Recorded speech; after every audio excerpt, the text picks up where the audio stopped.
আজি আমি গ্ৰুপ ডাটাৰ ওপৰত মাধ্য অৰ্থাৎ মিন কেনেদৰে ক্যালকুলেট কৰা হয় তাৰ ওপৰত আলোচনা কৰিম।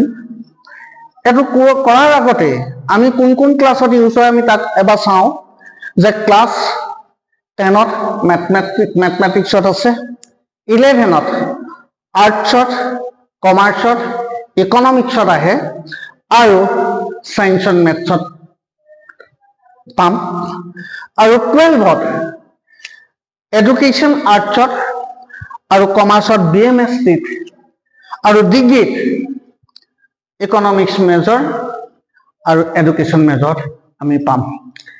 এটো 2018ত ইকনমিক্সত ফাৰ্স্ট ইয়াৰ আহিছিলে। এই অংকটো আহিছিলে যে find the mean from the following data. এতিয়া CI টো দিয়াই আছে ক্লাছ ইন্টাৰভেল শ্ৰেণী অন্তৰাল 0 to 10, 10 to 20, 20 to 30, 30 to 40, 40 to 50 আৰু ফ্ৰিকুৱেন্সি টো দিয়া আছে 2, 7, 12, 7 আৰু 2। এতিয়া আমি ইয়াত এই অংকটো কৰিবলৈ যাওঁতে আমি কেইবাটাও ফৰ্মুলা এপ্লাই কৰিব পাৰো। এপ্লাই কৰিলে একেটাই আনসাৰ ৰিজাল্টটো তাৰ উত্তৰটো আমি একেটাই পাম।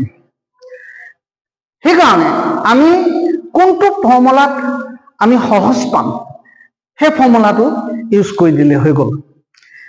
এতিয়া আমি তিনটা ফৰ্মুলা আমি পাম। ফাৰ্স্ট ফৰ্মুলাটো আছে আমি ডাইৰেক্ট মেথড পাম। ডাইৰেক্ট মেথডটোত আছে x bar is equal to summation xf divided by summation f আৰু সেকেন্ড ফৰ্মুলাটোত আমি পাম এজিউম মিন মেথড অৰ্থাৎ অনুমতি গড় পদ্ধতি। অনুমতি গড় পদ্ধতিত আমি পাম x bar is equal to am plus summation df divided by summation f আৰু d টো আমি কি লিখিব পাওঁ d is equal to x minus a বা আমি am লিখিব পাৰো d is equal to x is equal to what? X is equal to mid value of the class interval. Class interval mid value to আমি উলিয়ালো মধ্যমান বা মধ্যবিন্দু আমি হেতু calculate কৰি লম। আমি পিছত দেখুৱাম কেনেকৈ তাত আমি মধ্যমান ক্যালকুলেট কৰা হ'ব। তবে স্টেপ ডেভিয়েশন মেথড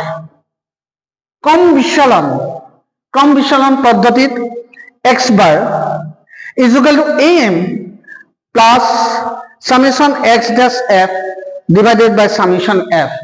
আমাৰ কিছুমান নে x dash to u ধৰে d dash ধৰে আমি নিজৰ মতে আমি ধৰি ল'ব পাৰো। এটা আমি বিভিন্ন ধৰণৰ ফৰ্মুলা আছে ইয়াত ষ্টেটিষ্টিক্সত বিভিন্ন ধৰণৰ ফৰ্মুলা আছে। ফৰ্মুলাত আমি দুনিয়াকে বুজাই দিব পাৰিলে হৈ গ'ল। সেইকাৰণে আমি এটো কিছুমানে u ধৰিব আৰু কিছুমানে x ধৰিব x dash ধৰিব কিছুমানে d dash ধৰিব আৰু আমি খালি তাৰ মিনিংটো আমি বুজি পাব লাগিব।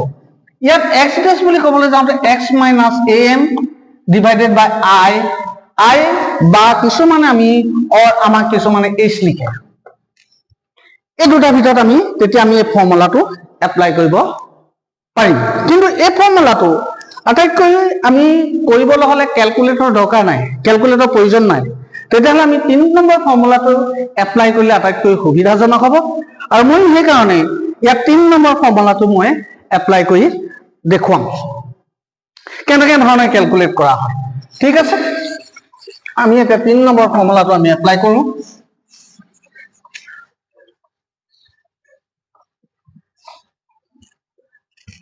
আমি স্টেপ বাই স্টেপ গৈ থাকো। 3 নম্বৰ ফৰ্মুলাটো আছে x bar is equal to am plus summation x dash f divided by summation f into y।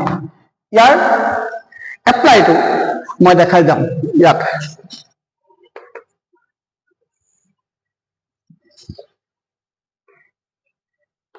প্ৰথম আমি CI ললো ক্লাছ ইন্টাৰভেল শ্ৰেণী অন্তৰাল 0 to 10, 10 to 20, 20 to 30, 30 to 40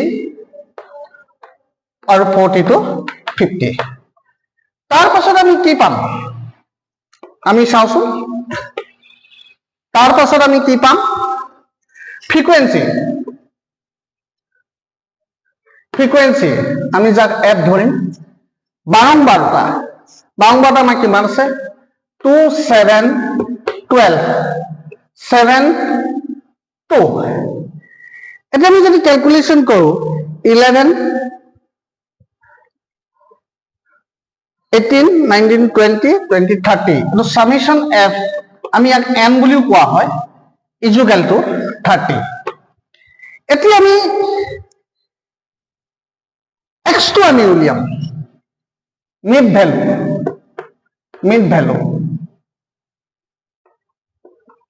x টো আমি ক্যালকুলেট কৰিম x টো আমি কেনে ধৰণে ক্যালকুলেট কৰিম এতিয়া এইখিনি হৈছে এই লেফট হ্যান্ড সাইড এইখিনি হৈছে লোৱাৰ ক্লাস লিমিট আৰু এইখিনি হৈছে upper class limit first root আমি যদি যাও লোৱাৰ class limit upper class limit 10 লোৱাৰ ক্লাস লিমিট 0 তেতিয়াহলে আমি যদি চাও 10 plus 0 is equal to or divided by 2 is equal to 5 আমি ইয়াত 5 পালো ওকে আৰু আমি ফৰ্মুলাটো এপ্লাই কৰিবলৈ হলে আমি এই গ্যাপিংটো ইকুৱেল হৈছে নে নাই হেতু চাব লাগিব যদি ইকুৱেল হৈছে তেতিয়া আমি এই ফৰ্মুলাটো এপ্লাই কৰিব লাগিব পাই নহলে আমি যদি ইয়াত কোনোবা এটা যদি কেনেবাকে ধৰণৰ ইয়াত যদি 35 হৈ গুচিব তেতিয়াহলে আমি এইটো ফৰ্মুলা এপ্লাই কৰিব নোৱাৰো কেলে বাৰু